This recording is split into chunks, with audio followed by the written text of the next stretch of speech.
Hey, Flames fans, welcome to another edition of Flames Unfiltered, hosted by myself, Kyle Lewis, and of course, Brad Burud.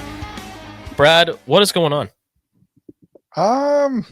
It's definitely been a Monday today as we record this on a Monday evening. The week just got off to a real chug of a start today, and I was behind all day. I don't know if that's because I was inefficient or I don't know. Just I was a lot like the Flames have been the start of the season. Started off. You were bad? I was bad. Oh, man. I was going to say the season for the Flames has started off like a roller coaster. And then I knew you would come in with the phrase kind of like a bad relationship. Yeah, even my worst relationships have more high points than this has so far, I think. Yeah, they've been few and far between. You know what's a cool thing I saw at the Dome this year is have you seen that? How if you buy popcorn, have you seen how you get the popcorn? No. It's in like a Zamboni. And the lid the top of the Zamboni comes off and your popcorn's in there. I would have died as a kid for that. Is that how they justify charging $50 a bag for it now, or what? Hey, they got to do what they got to do, right? It's ridiculous. The prices of stuff. Yes, man. Actually, speaking of the Dome, my brother will be there tomorrow night for his first ever Flames game. Really? It's to see him play Vegas. I've seen him play Vegas, and I've never seen him beat Vegas. That's not good. The first time I went to Vegas to go to an NHL game was against the Flames, and I think it was 7-3 Vegas. Yeah. Oof. I think I've never seen the Flames beat Toronto. They get dummied every time they play. It doesn't matter if it's in Toronto, in Calgary, wherever. But anyway, hopefully he enjoys the game, and hopefully the Flames actually show up for that one. You usually bring good luck, though. You saw some good games in the previous couple years, so. Yeah, last year, I'm trying to think, what was the Flames record when I saw them? Aaron Govich had a really good goal, and Kadri had a really good goal when you were there last year, I remember. Yeah, last year, that might have been the year before. Last year, they beat Florida in Calgary. They beat Montreal in Montreal, and they beat. I only do 2 Flames games last year. I can't remember. Yeah, it doesn't matter. It's all in the past now. One thing I want to touch base before we get going talking real hockey stuff, but I got my Kyle tipped me off to a game worn jersey of Sean Donovan, a player that I really liked during the cup run and everything. So I did a little bidding on this, and I got this jersey. And one thing it's interesting is in the bottom patch, where they sign they have that game worn patch, Yep. It says for the 0506, no, 0405. Yeah. That was the lockout year. Yep. And so next to it in this little tiny tag, it says 0506. Yeah, that's how my gray had handled the lockout, because that's how much they believe they're actually going to play in 0405. Yeah. I had 2 of them from that season. I sold one, a Lombardi, and I still have my Chuck Kobasu one, and it's the same thing. So, really, yeah, it's kind of a unique way to mark a very dark period in hockey history. If you have any of those game ones, I remember that. Oh, I remember those days vivid. How disappointing that was. Oh, it was terrible. Van Halen broke up in November of that year, and hockey. What year was it? Oh, hey, Rat probably broke up that year too. Yeah, I want to countless times they did. Yeah, it was a rough year. They broke up lots of times. It was a really rough year. But anyway, what did we begin with? There's a lot going on. We're only 3 games in, but we are 3 games in, so we probably shouldn't overreact. And I don't plan to, because I actually have some really good things to talk about. I got some concerning things to talk about too, but I got a lot. But you start. You fire away tonight. Well, the start of the season was kind of fun. I mean, it was a sloppy game, I felt, for both teams against Edmonton, but the Flames came away with a win on a very Stuart Skinner-esque game-tying goal, courtesy of Blake Coleman. Did you feel like that whole game, the whole game I was just like, we're not the best team. We're not playing better than Edmonton by a mile here. No. But yet we were right there. And then when the goal scored, the Coleman, the one you're referring to, I tell you what, I just started laughing. I laughed because all I thought, this year is going to be entertaining and next year is going to be entertaining, because unless Edmonton finally addresses the giant black sheep in the room, this problem's not going away for Edmonton. I don't care what anybody says. You can't score your way out of that. You No, can't. not in tight games in the playoffs anyway. No. But yeah, I mean, God, where do you even go from that game, right? Certainly not the start we had last season, but I mean, I guess my concern, and I'm not going to get too much detail on the games themselves. I mean, because the St. Louis one in particular was really, really frustrating to watch. But the team definitely has the same scoring issues to this early point in the season that they had last year. And I'm curious to see if they can play their way out of it. Well, in game one, I think we learned some things. We learned that I thought Gridin was very impressive. Yeah. And I feel like he's going to grow. I mean, just watching what he does when he has the puck, and I don't think I'm alone in saying this. I just feel like you kind of sit up in your seat a little bit, right? I feel like he can be an offensive driver that this team is in desperate need of. Mm-hmm. No question there. Other things in the Edmonton game that stood out to me, this team hung in there, right? They hung in. They were outplayed bad. I mean, I think Edmonton lost this game more than Calgary won this game, if that I think that's fair. Makes sense. I think Dustin Wolf was really good. I think we learned a little bit about line usage, and I think we saw a lot of positives in how they fought back, and the shootout was really entertaining. The overtime McDavid call, that call does not get made if that's not Connor McDavid. Uyghur does not go to the penalty box if that's not Connor McDavid. I agree. Am I wrong? Nope. No question. No question. I was fairly excited though after this game, Kyle. I really was. I saw some good things. I saw some things I didn't like, but I saw some good. I did. Yeah, I did too. I mean, it was very quickly extinguished, pardon the pun, the next night against Vancouver. Oh, yeah. There was some problems with that game, though. I mean, clearly, losing 5-1, there's some problems. But right away, I didn't like going right back to Dustin Wolf, although I wouldn't have made a different decision necessarily. What I'm saying is the necessity of starting him again really concerns me. And it's kind of funny to say it now because in the summer I wasn't that worried, but I feel kind of stupid for not fixating more on this. But the backup goalie problem, which I know we're going to talk about on the show because it is a significant problem. I don't know what we expected. We don't have reliable backup, and we certainly didn't acquire one in the summertime. Let's talk about this, and we'll go back to the games. But Dustin Wolf, I think the franchise, the players, and the fan base all feel completely comfortable. Of course. There's been rumblings of, are we going to see a sophomore slump? I was the first one to say, no, we aren't going to see a sophomore slump, but we're going to see some difficult numbers to achieve this year based off the team in front of him. And also the fact that we don't have a backup that anybody has any confidence in. Because if we had confidence as an organization, Cooley would have played. Yeah. Oh, there's no, yeah, absolutely. Right? And I was thinking about it earlier because was it last night's? Yeah. Last night's game to Washington, New York. I think if I remember correctly, the Rangers started Jonathan Quick. And I always thought it'd be cool to have Jonathan Quick as a backup in Calgary because he was Wolf's idol. That's why he wears 32. But moreover, they're both California boys. But the biggest reason being that, like, you need a veteran backup goalie. I'm convinced, and we don't have one of those. Well, we thought, okay, and I'm gonna point a finger at Craig Conroy here. I think this was a big mistake. To be throwing out one-way deals to goalies, like he did without a little bit more basis. Like I felt we had pretty good grasp of what Devin Cooley was last year until we saw him come back from an injury and struggle. And this is not a pick on Devin Cooley showed it here. No, but because I think he's a good goalie, but I think we were, I don't know what the word I'm looking for is. We were wowed by what he did for the Wranglers last year. But that doesn't always. Until we weren't. Until we weren't, right? And then when we weren't very quickly. We loved this guy and we went to hating him in a matter of 2 preseason games. Is that fair? Probably not. But you know what? I call shame on Conroy on this one.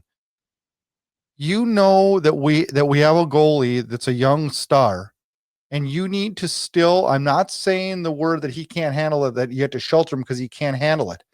But we're in a league now that's not like the league in 1980. You need two good goalies. Well, I think more than that, I think a goalie as young as Wolf, as good as he is, and I agree with you. There's no sophomore slump here to speak of. A couple of goals, I'm sure he'd like to have back. I certainly thought so, but I think a goalie as young as him needs a veteran partner. Yes. Like mentally, above all else, somebody Yes. to lean on, and he doesn't have that. And Mentorship. yeah, He's the other never had that. yeah, and the other piece of it, like when Profsitov was brought over, like I've never seen goaltending translate from one league to another, like, from one professional league to another, I should say. So to think that you could sign this guy and that was going to be your backup solution was a little ignorant, I feel. Well, and you know what? I mean, it's a risk, right? But those are risks you take when you have, like it was not a very calculated risk. Let's put it that way. Well, I think they underrated the position, or they had way too much faith in the guy they had and the guy they signed, clearly. Yeah. And that's okay. And let's be clear about something. Neither one has seen any action in this regular season yet. So we can't say too much about it, but the fact you're loath to give them opportunity when you have a back-to-back is pretty telling. Now, I get it's early, but still. But I'm not sure. I don't really know where they go with this backup goalie gig, but you got to believe they're bringing somebody, and that's what all the rumblings are anyway. Well, Friedman, which I trust, he doesn't just shoot from the hip. I mean, he said the Flames have talked to multiple teams about this. But the problem is the Flames want to give either Cooley or Profsitov as in return so that they don't have 4 goalies on one-way deals. No one wants those two. Yeah, no. So you're stuck with 4 goals. If you acquire another goalie, you have 4 on one-way deals. That's not good. That's not good. Wonder what's going on with Ilya Samsonov this year. He's a free agent last I knew. I'd sign him. I mean, I feel like we need to have somebody like I'm frustrated. I thought the Cam Talbot would have been a good option. That ship sailed. I don't know where we go with this. I'm also hearing now that Friedman reported today on 32 Thoughts that Cooley's getting the start Wednesday night in Utah. The Flames have to go with him now because they're not finding anything, right? And so now we have a difficult bed to lay in right now because a backup goalie needs to get you 20, 23 games. And we don't have anybody that in the organization that feels comfortable with putting out there, because if they felt comfortable with Cooley, they would have put him out there, right? So the Flames play at home against Vegas, a very good Vegas team, of course, Mm-hmm. then take off to play in Utah the next night. So Cooley's going to be playing behind a tired group. A back-to-back with travel. Yeah.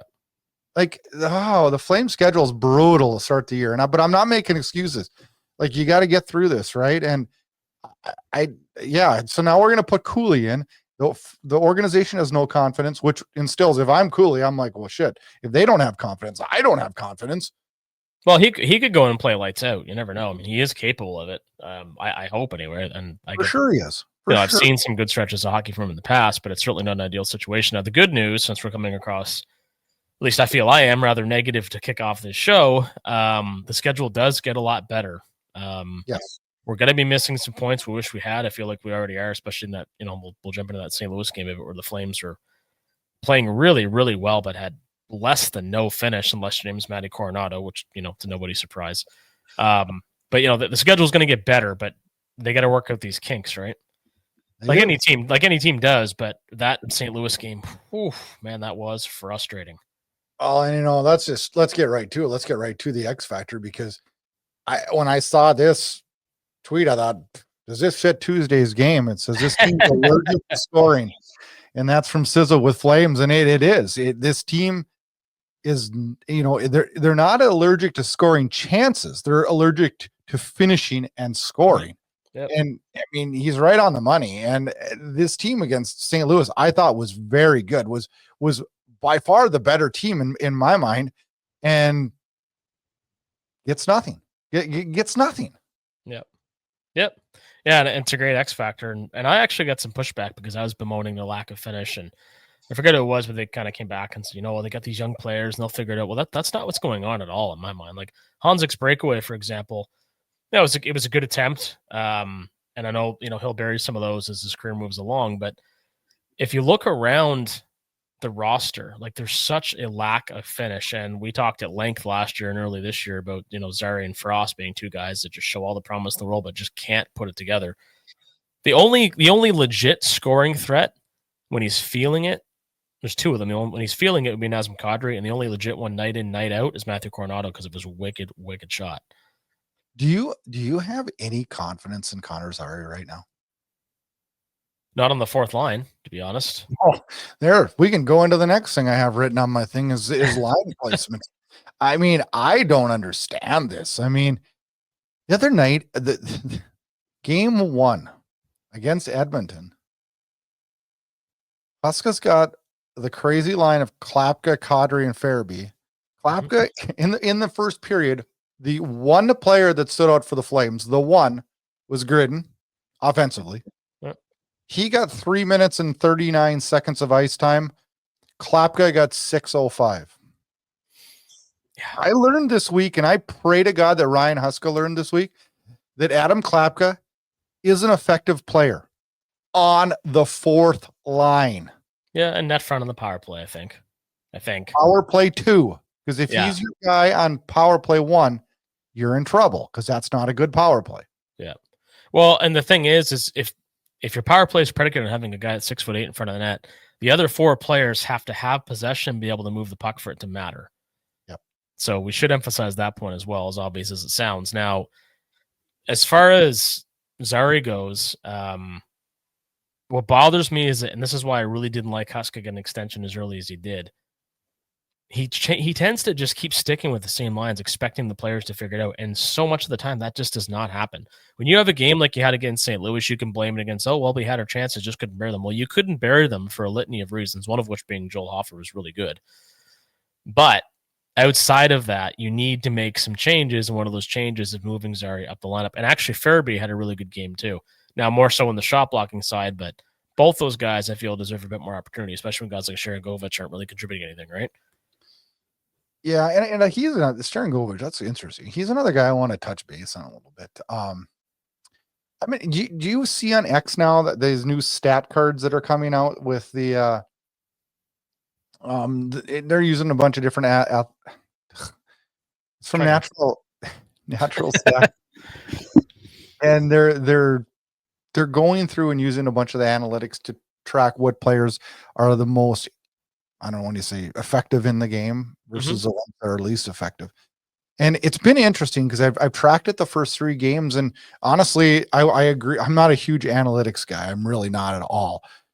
Actually, sometimes I hate analytics, but I'm sitting here and I'm looking at these, and in night 1 against Edmonton, it had Gridin, Ball, and Coleman as the most effective Flames. Night 2 in Vancouver, it had Frost, Farabee, and Pahal, which I would agree with, and Sharangovich, which I would actually agree with. They had guys struggling that night as Anderson, Hanley, and Bean. And then in St. Louis, it's got, let me blow that one up a little bit so I can at least read what I'm doing here. Coronado, Kadri, and Ball, which I totally agree with. And guys that struggled that night were Frost and Sharangovich and Zary. Yes, these are starting. These make sense. But the thing is, I'm not seeing. I mean, I saw Sharangovich in the St. Louis one. He struggled a little bit more there. I feel like he's been a little bit better to start the year. I've been very impressed with Hanzik. In the St. Louis game, I thought Hanzik was very good. Gridin has kind of wowed me every single night. I thought he was a little less effective in the St. Louis game, not according to the natural stat trick though. So I don't know. I don't know where we're going, but the guy that's worrying me the most right now. Oh, hey, my Joel Farabee prediction's not looking too bad right now, is it? I forgot about that. Yeah. You want to share that one again for those who missed it? I just said that he's going to be the guy that's a breakout guy for the Flames this year. And I mean, I'm saying more jokingly than anything because we're only 3 games in. Right. But you know what I love to see about him on Saturday? That guy was blocking shots and all over the place. It looked like Giordano out there again. I mean, he was. I mean, I know a different position, but on the penalty kill, he blocked 3 big time blocks, and he took a beating for sure. He's been really good this year so far. I'd like to see him get a bit more opportunity. And it's funny, we talked with Sharon Govich. He's actually the October calendar boy for the Flames. I'm really curious what happens because Pospisil, I don't think is skating yet, and Huberdeau's expected back on this road trip upcoming later this week. So when Huberdeau comes back, I honestly, because it's the easiest thing to do, I suspect they're going to assign Gridin to the Wranglers. If they do, I agree with you. Yeah. But I've actually and not that, yeah, and again, not that I agree with it, but he's the easiest one to send down because there's no waiver concerns there. But it's also going to depend on how the next couple of games go for him because he didn't look particularly dangerous in his last outing. He's still trying to figure out the program, and people often easily forget that this is his first season of pro. So, but think about this. Like, okay, so I got some stats on him from these first 3 games against Edmonton. He had a team high 5 shots, 6 attempts, 2 scoring chances, and he scored his first goal. That he's the 4th teenager to ever in Flames history to score in their debut. Parekh, Iginla, Brian Glenn, and Gridin. This guy, it's going to be a giant injustice if they send this guy down. Well, and I think they're going to do so for the reasons I just mentioned, and because they seem to have this philosophy that they have enough scoring and they can figure it out by committee. And I'm not convinced that's the case at all. This team does not have scoring. They don't even have a sniff of scoring. Yeah. And I'm not saying that we can't have Huberdeau play. We have to have Huberdeau play. He was actually very effective for this team last year. I know people keep looking at the dollar signs and keep hating on him. Yeah, they're making peace with it as each year ticks off the contract, Yeah. I do think that, and we should jump into this as well because where scoring is such a big concern. Parekh has to play as many games as possible for this team to generate any offense at all. I agree with you, but I also want to say that I am a little bit disappointed in one of what I consider the National Hockey League's most knowledgeable fan bases. The outrage on the Parekh thing, I'm not getting it. I'm not understanding. The outrage that he was scratched the first 2 games? Yes. I mean, come on, people. You've got to pick and choose your moments. We put him in against Edmonton, and McDavid walks him 3 or 4 times. Parekh is not good defensively. He's not NHL ready defensively. No one can deny that. Although that's why you work him into certain games. And I thought putting him in at home against St. Louis, and I thought he looked really good. I thought he was really, really, really good. Yeah, he was a little hesitant at times, but I mean, that's understandable. Right? But I mean, come on, guys. Let's take him up to Rogers' place and let McDavid go run wild on him. That is not what you do to a young guy. And yes, I like him more than Bean. Everybody's argument is he's better than Bean. No shit. Well, I think that's where most of the fury comes from. But he's not even played the same side as Bean. No, well, but it doesn't really. Yeah. It does matter. We tried him at left defense in preseason. He looked like a junior player. He looked like he was horrible. I'm still not convinced that's any worse than Bean, though, to be honest. This is the problem, though. This is the problem, is the team has to work. They got to play guys like him. They need guys like him in the lineup. They need the skill. But the alternatives are abysmal. Let me throw one more comparison. Last year, how this team handled Dustin Wolf was masterful, I think. They worked him in the right games. They did. The first 2/3 of the season, they worked him in the right situations to succeed. They did. They didn't play him against. They did. They picked and choose nights. Go back and look at the first all the hard opponents. Vladar was in there, and then we worked Wolf in, and he had success, and we kept working with him. And I'm not saying that you scratch Parekh now. All I'm saying is you got to get your matchups right. And going up to Edmonton with a 19-year-old defenseman that struggles defensively doesn't sound like a recipe for success. And you know what? I do believe he's going to be able to have a higher offensive upside to offset that defense. And I think the defense will get better too. I really, really do. Oh, it's going to have to, but it will. But we just got to do this in a positive way like we did with Wolf and just work him into it. And I'm not saying that tomorrow night, you sit him out. I'm saying he maybe plays tomorrow night, probably plays the Utah game. Maybe he doesn't play the Vegas game. I don't know. I'm just saying that we got to find the right situations for the young man to succeed. And he's going to get time. Believe me, we need him. We need his offensive. We need it big time. I don't know if our coaching staff sees that, but we need him big time. I just don't think it's time to panic. Well, we're 3 games in, and it's easy to panic. And I was getting all frustrated and extra in the St. Louis game because I just saw so many of the telltale signs of why this team failed last year. Which, regardless of exceeding expectations, ultimately they failed. I mean, they didn't make the playoffs. That's what you play the game to do. So, I'm not going to harp on that, but that's just how it is. You're right. You're totally right, Kyle. So, yeah, I don't know. Again, how do you fix it? Because, like, would you agree though in the St. Louis game that we had ample scoring chances? That's what made it so frustrating. We generated a ton of chances. We just have 0 finish. 0. So why do we have 0 finish? Because I think there's a real dearth of high-end skill in the lineup, coupled with the fact that those that may have it are not being, properly utilized. Zary being one of them. So you think we have high-end talent in the lineup? We might. I don't know.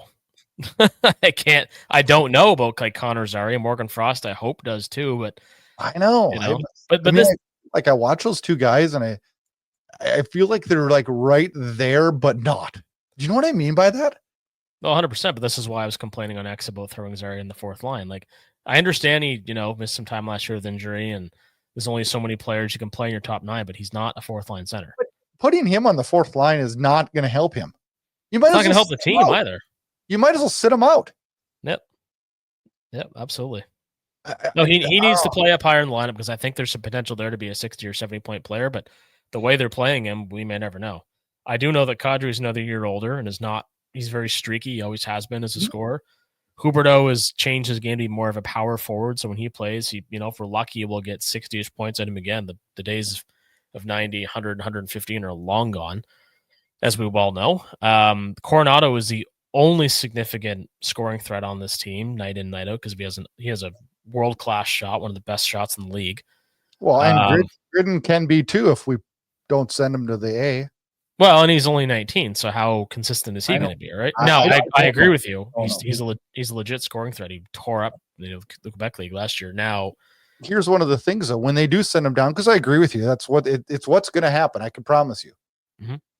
There better be more outrage on X than there was about Parekh, because we know what Gridin is so far. Yeah, I guess we'll find out. He's a first rounder too, people. Yeah.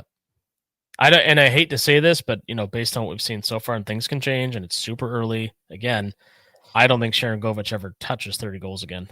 No. I hate to say this because this is I don't even know if I want to even say this publicly, but I'm losing faith in Sharon Govich and Zary. I am.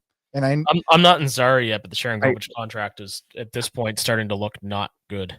I shouldn't say I'm losing faith in Zary. I'm starting to worry a little bit. Is it fair to worry though when he's being deployed on the 4th line? Nope. So in another 10 games, we'll have to revisit some of this because that's when we kind of get into, the guys are healthier, the guys are going to be on the team, they'll kind of find the regular line mates, hopefully, and then we can kind of revisit some of this discussion. Because right now, it's just everybody's trying to figure their shit out, for lack of a better way of saying it, right? What did you think of Hanzik? He definitely looks like a guy that's put on the 10 or 15 pounds he put on. He looks a lot stronger along the boards. He's not getting knocked all over the ice and losing puck battles. I really liked his game so far, and I think you just mentioned that as well. Did you not? I did. I mean, I'm not losing my mind. It was one game, but I thought he looked pretty decent. Let's put it this way.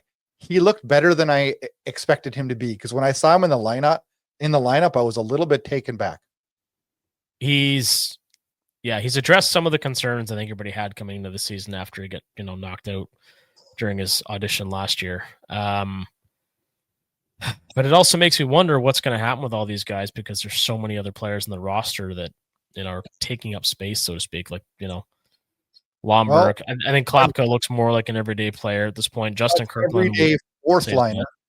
Yeah, I don't care if I see Kirkland again this year. Terrible to say. Almost like a pinch hitter in baseball. I just wish I could put him in the shootouts.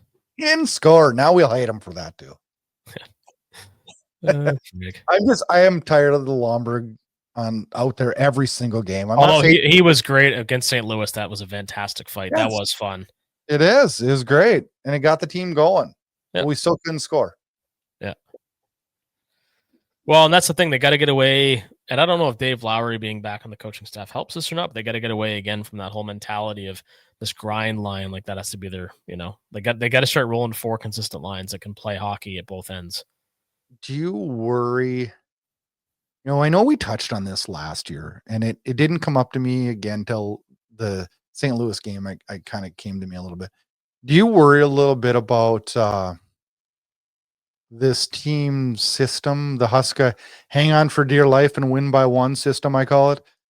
Yeah, absolutely. Does it stymie our offense though? I mean, that's what I see and I fear. I just feel like it stymies our offenses because like you gotta. Well, we sure can't get into a track meet and win. So the only way we're going to win is to grind it out on a nightly basis. But when we grind it out on a nightly basis, we have trouble scoring. Well, then you don't win unless your goaltender stands on his head and your team blocks 100 shots because they never have the puck, which was, as much as we applaud Joel Farabee's efforts, that's part of the problem too, is that the puck's coming at him, right? Yeah, all the time. Yeah, so again, I don't know. I mean, because this team doesn't have enough established scoring talent, I don't know how much of it is being stymied by Huska systems and how much of it we would see more of under a different coach. Which again, is why I don't like the contract extension. I don't think he's earned it yet, to be quite honest. Tying for a playoff spot is not success as much as we want to pretend that it is because the team exceeded expectations. Like, it's just not. And I hate, like, we watch the chase, right? It's great. I'm glad the Flames do it. I love it. It's fun. Oh, it's super cool. Yeah. But I sit and I watch it, and believe me, I'm not ignorant to the fact that we're only seeing what they want us to see, right? Mm-hmm. Yep. But man, it seems country clubbish in there. Well, like, yeah, and I think part of it is fun, and I want the guys to have fun, and I want the attitudes to be good, and I want the guys to be excited to come to work because that does equal wins in the long run. Mm-hmm. But I don't know, man. The deployment and the lines are there. I don't know. I'm just on a different page, I guess. Well, the players know the cameras are rolling when that's going on. But I mean, I'll draw a parallel where maybe it doesn't exist. But I mean, right now, last I looked, the Blue Jays are getting smashed by Seattle, and they have as country club seeming an atmosphere as you'll ever find in pro sports. Like, they love one another, right?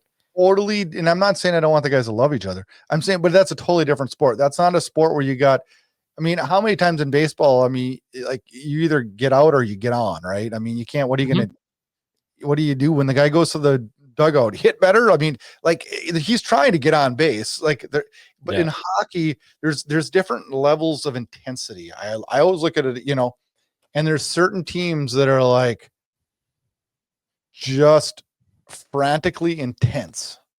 Yeah, but I'll push back a little bit here because I think what I'm trying to allude to is when your roster is so friendly with one another, and when you look like down the dugout and everybody looks dejected and defeated, and the game's only in the 4th inning, right? And then you look at like a team like the Flames, and they just seem to be like, and it's great that they play for each other. It beats the hell out of what went on in Vancouver last year, right? Like, let's not pretend we're shitting on this because we're not. No, but I don't know that a group like that in any given sport necessarily has the extra gear they need to find, right? Yeah. So, and it's a mental thing. That, I mean, obviously the sports are very different. I appreciate what you're saying. I'm trying to get my head around. I think is this a good thing, or is complacency starting to set in because the team overachieved by everybody's standards last year, right? Yeah, that's a solid point. That's a solid point. I think, and I don't know. Why I keep rolling back to that though, Kyle, is I sit and I watch teams like Edmonton, and they're like, well, I'm rewinding here now to a few years ago.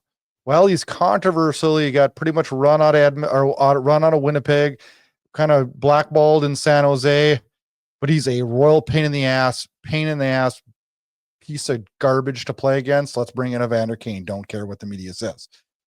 It's kind of like Vegas saying, all right, we're going to get the best guys, and if we have to run some guys out of here to be a winner, we're going to do it. We're here to win. Like those mentalities and those organizational mentalities, as much as I don't like Vegas's mentality, they win though. And I'm not saying I want Calgary to be that way, but God, I want Calgary to win. Well, and okay, so like I was disgusted by Mitch Marner's behavior in Toronto in the playoffs last year. I thought he looked like a horrible teammate and he deserved to be traded out of town, which a lot of people felt that way, right? Yep. Now, this is a guy who also took a ton of criticism for a long time, deserve it or not. Now he's in Vegas, and when he could have potentially, but unlikely, wound up in Calgary, I have to admit it would have at least given us an elite scorer that we desperately need. So do you take on those personality quirks of an elite player, like a soft player, as he's been reported to be, like Elias Pettersson in Vancouver, who couldn't handle the new Rangers captain, JT Miller? I don't know. I take JT Miller's assholeness. I love it. He works hard. He wants to win. We may have the same thing. We don't know what kind of a personality Zane Parech's going to be 3 years into the league. We have no idea. Well, and that's where it gets interesting, right? When he makes comments that he says, I'm not here to play defense, I'm here to play offense, it makes you wonder, right? Well, and he comes from a very privileged background and a well-to-do family, and so all those things. I'm not saying about Parech's character. I know nothing about that side of it, but we all have a background that influences who we are, and you have a mix of 20-some personalities in a room, and then you throw in a couple coaches like, guys, I think you have to grind it out to get wins and block shots, and don't worry as much about possession. Just make sure protect your net. It's like there's so many different variables involved here, and this is why we can't get a read on anything until about the 20-game mark, when it's like, hey, this is actually a decent hockey team, or holy shit, like we're just white knuckling it every night that we step on the ice. It's going to be like American Thanksgiving, and we I think most of this fan base, I'd say the vast majority of this fan base and us all get it. Like, hey, we're 3 games in, and like, let's not burn the place down here. But I don't think that my feelings about worrying about our offense are any different now than they were heading into the season, right? I didn't think we were magically going to just score goals this year. I think it's a concern. I think it's going to be a concern a year from now.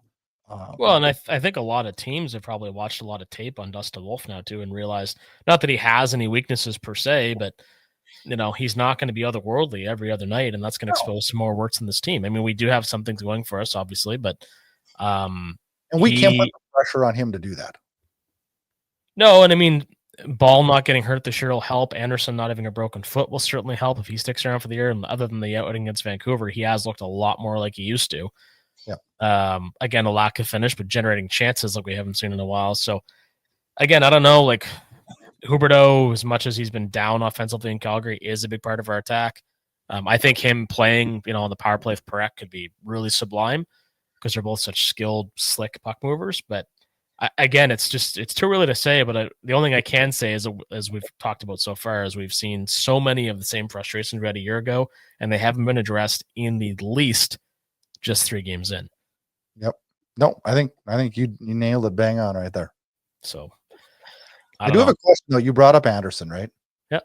And a longtime listener of the show, John McNeil, sent me an email this week, and he had a question, and I thought, well, if you're going to ask me a question, I'm answering it on the show, John. Absolutely. So I'm going to fire it at you. And his question was, what should the priority be for a trade return on Anderson? Should we look for a proven journeyman, a defensive defenseman, or futures? That's a great question, because I think we'd be happy to some extent with any of those. I think you're looking at futures, but in the form of like a playmaking center. You're not going to get a blue chip prospect for Anderson at this point, but you're going to get something that's worth rolling the dice on, right? Maybe a roster player. I don't know that and this is the thing though, when you're trading a defenseman to somebody, the odds are you're not going to get a defenseman in return. No, unless you want a roster filler, right? Like, a 6 or 7. But and you might get this. And I think on the left side, we could really use a defensive defenseman. Oh, I think so too. But it's a team like Dallas, who's the most rumored trade partner, is going to be loath to give up a defenseman. Exactly. When they're trying to acquire the type of defenseman, especially a righty, that they're missing, right? To kind of try and make a cup run. So But they do have the forward prospects to make a trade pretty attractive. But I think we've discovered thus far between last year and the early part of this season is that we're not competitive enough just yet to really look at doing like a hockey trade in the conventional sense, right? I don't think I would agree. I would agree. I agree with you completely. I mean, I kind of think about like the Cousins for Josh Norris trade, and unfortunately for the Sabres, Josh Norris is injured long term. It looks like, but that was a bit of a hockey trade. It was two young players. If you can take a flyer on somebody, and I often mention Trevor Zegras as an example from last year, he wasn't working out in Anaheim. Somebody like that who could just use a fresh start. That might be, what you try to acquire. Somebody who's ready to play, but is probably 2 years away from hitting his prime. My worry though is like, okay, so like let's like the Zegras thing. If we would have brought him in, and then we have Kadri, Frost, Backlund, Zari. I mean, we have centers. Mm-hmm. We just don't have first line centers. Nope. You know what I mean? Like our centers aren't bad, but Kadri is a second liner. Frost is a second liner. Backlund's a third liner. I hate to say it, like Rooney or Kirkland's a good fourth liner. Well, I'd reorder that a little bit. Kadri's a second for sure, and so is Frost. Yeah. Backlund's a third, trending towards being a fourth just based on his age. I think will be a fourth. I don't next year. Kirkland's the same thing he's always been. Kirkland's a good AHL player. Yeah. I don't think he's necessarily a fourth line NHL center. No, I agree. And I'm talking about, like we always talk about Derek Ryan because we liked him so much, but Derek Ryan was a great example of that. Kevin Rooney, when he was playing well, proved he could, fill that role. But you know what else we have? We don't have any centers that are winning draws this year. Frost has been pretty good. Everybody else has been garbage. Didn't it start off well in Edmonton, then it kind of fell off a cliff? We were bad on faceoffs in Edmonton, better in Vancouver, and decent against St. Louis. Yeah, because I know throughout camp that was a real focal point, but I don't know. Again, it's so early. It's hard. It's frustrating because we're seeing the same problems we've had for a while now. Yeah. You summed it up a little bit ago, though. I mean, we magically think they're going to change, but none of the parts have changed. So why would we magically think they would change? Oh, this sounds like a relationship thing again. Anyway, circles back to that. Oh well, everything in life is. I love analogies, as our listeners well know. But as far as the composition of this team goes, though, there's so many middling type players. And I don't mean that to sound derisive towards anybody in the team. It's not at all. It's just we lack high end talent, and because I get so tired of the phrase now because you hear it all the time, like this whole mushy middle thing in terms of drafting and where we finish in the standings. Like it becomes very tiresome because we just can't get the elite talent that you need to win, right? We are mushy middle because our players are mushy middle. Well, all the players we have, if we had a fire sale at the trade deadline, these are the types of players that everybody else is going to want to round out the roster to make a cup run, whether it's Coleman, Kadri, Backlund, a guy like Pahal. But the superstar player, the only one we have right now is Dustin Wolf. The only one we might have is Parekh. Although Uyghur is very much, Gridin. I think again, he's 19 though. We don't know. Well, he might Parekh. Parech's 19 too. Yeah, but I realize that, but Parekh has got a pedigree like very few prospects have, right? He's the only defenseman since Bobby Orr to have back-to-back third-goal seasons junior. Doesn't mean he's going to pan out, but Gridin could end up being a 50-point winger, not a 90-point winger, right? I'm going to say something bold here. Here we go. I don't know that Hunter Brustevich doesn't work out as well or better than Parekh. He certainly could. He's got all the tools to. But the problem is how many teams have two elite right side, offensive defensemen? So maybe you package him and somebody else, but no one's going to give you a first line center. Everybody says, you know what I'm going to do this week? I'm going to go through every roster, look at every first line center, and I'm going to weed out the unlegit first line centers like Lindholm in Boston. He's not number one center. I'm going to pick all the number one centers, and I'm going to look at how those teams acquired that number one center. Well, let's look at, I just flipped open the Hockey News we talked about in the last show.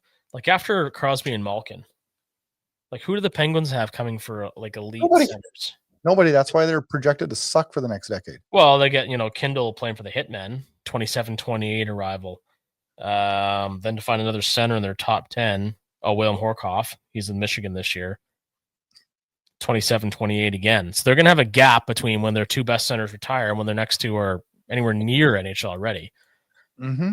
But and I'm using them as an example because they have two legit superstar centers. Like, they're so hard to come by. And think about all the ones we watched, right? Like Sakic and Yzerman and these guys that were just so good. They're not very common. There's a handful of them. Messy, only a handful of teams are going to have them. I don't know. It's a problem though. It's a problem. We have a lot of good players, not a lot of great players. Which is what's going to make this season so interesting. If we're not in a playoff position come the deadline, there's some pieces that you can get a pretty decent return for, I feel. But again, as I've said all along, even though Wolf has not been fantastic to start the year, I think he's too good for this team to really, this whole team tank thing that you're hearing, as we always hear in Calgary, right? I just don't think it's realistic with a goaltender that good. And when you have enough middling, decent pieces, that you're still going to eke out a couple of those 3-2 wins, right? I mean, who knows? But and another worry is this backup goalie thing. We've got to get it figured out this week. We got to figure out I know we can't base everything on Cooley's one performance Wednesday night, but we kind of got to get a little bit of a gist of it because we cannot run Wolf to the ground this year. We just can't. Well, let's think about this. So you just kind of provoked a thought there. We always talk about, finding Kiprusoff's successor, and I think we can all agree we likely have in Wolf. That's why they committed to the contract that they have. But and Philly's had the same problem for decades, finding a steady goaltender. Toronto's another example. It's very akin to the elite center thing, right? Like an elite goaltender. But how many, and really, if you think about it, how many really good backups have we had? Vladar was actually quite good as a backup. And Vladar was fine. I can't believe I'm even going to say this. I'm waiting for lightning to strike me. I thought David Riddick was fine in the backup role. I was really hoping that he would have been, plucked off waivers. As soon as we extended him out of that backup role and tried to give him a little leash, things went haywire. Mm-hmm. But I don't know. What a find. For signing out of the Czech Republic, a guy that couldn't speak English, nobody knew about. Fantastic find by the Flames at the time. But who else? I always talk about Curtis Joseph in his half season with Calgary. Incredible backup. Again, a veteran like the one I've been clamoring for. I thought Jamie McLennan did a hell of a job. He knew his role was good and won his games that he needed to win. But then we go through Curtis McElhinney, who later became a very reliable backup when he actually had a chance. Brian Boucher, Phil Sauve, Kari Ramo, Jonas Hiller. These are guys that either were or became a backup during the time at Calgary, right? Yeah. Yoni Ardio, reliable goaltenders in general don't grow on trees. No. So let me ask you this then, and maybe I don't know if you've been able to think of one. I've been thinking about it off and on. Who's a realistic target that you'd like to see, let's say, try in that backup role? Well, the rumors were flying about Husso, and I'm not sure that I don't like that. I think I like that. We do love Finnish goaltenders in Calgary. Well, and I think going into that role, I think he's shown proven success. Yep. I'd be totally good going and getting him. Be totally good getting him. I'd feel really comfortable. But you know what? It's hard to find a good backup, and they don't grow on trees. And now it makes me wonder. Gosh, but the thing is, we could have offered the world to Vladar, and Vladar left for an opportunity, and I don't blame him for that. And I don't think the organization, not at all. Right? But Billy Husso's kind of been around the block a little bit. Who else and people might freaking throw swords at me for this, but would you be upset if James Reimer was here? As a human being, I'm not a big James Reimer fan, but as a goaltender, I don't care. For league minimum, try him out. I really don't. Yeah. I don't,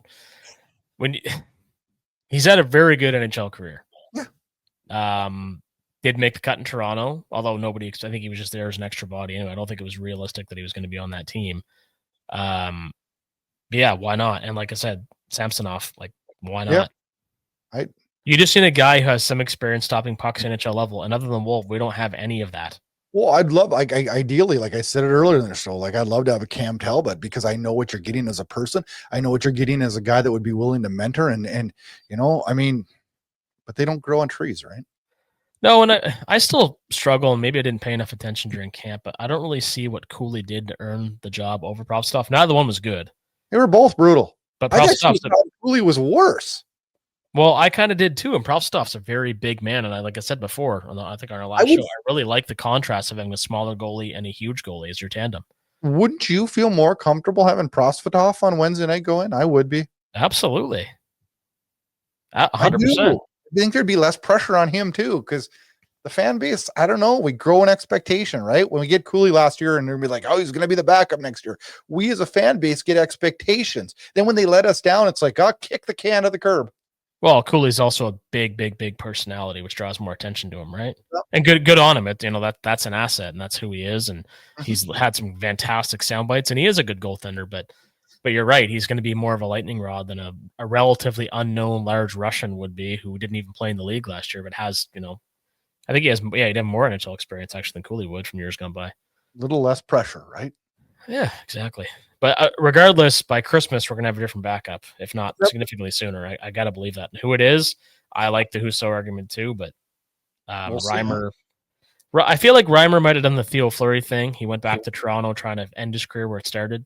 And I'm just throwing names out. Yeah, but I don't even know if he's an option, but I agree. It's a worthy one to bring up for sure. Yeah. What lies ahead this week? We'll get out of here. Tuesday, Vegas in Calgary. Wednesday, Calgary heads to Utah on a horrible travel back-to-back. And then Saturday, we actually get a night game on a Saturday night hockey night in Canada. Calgary's in Vegas to visit there. Yeah, that was a lot. We had a lot to talk about today, a lot to unravel for 3 games. I think we could have kept going too. There's so much to discuss. I'm off to Ottawa for work next week, and I'm back in Ottawa the following week for the Flames and Senators. So we'll talk more about that as we will. Get a bit closer. Next week we record on a Sunday for a Monday release, so it'll be a day earlier for everybody. Flames play on Monday night, and Kyle's traveling, so I'm gonna take that way. Yeah. Anyway, no, it's early. I'm glad we're as engaged as we are, but no panic buttons just yet. We'll see how the next few games go. Maybe next week we'll freak out. There'll be. I think this year we're gonna have some really fun moments and some really trying moments. I'm already mentally preparing myself. Isn't that just being a Flames fan, or even a hockey fan? That is. All right, Flames fans, enjoy this week's 3 games, and we're back next Monday drop on the next episode. Have a good week, Flames fans. Peace out, guys. Take care.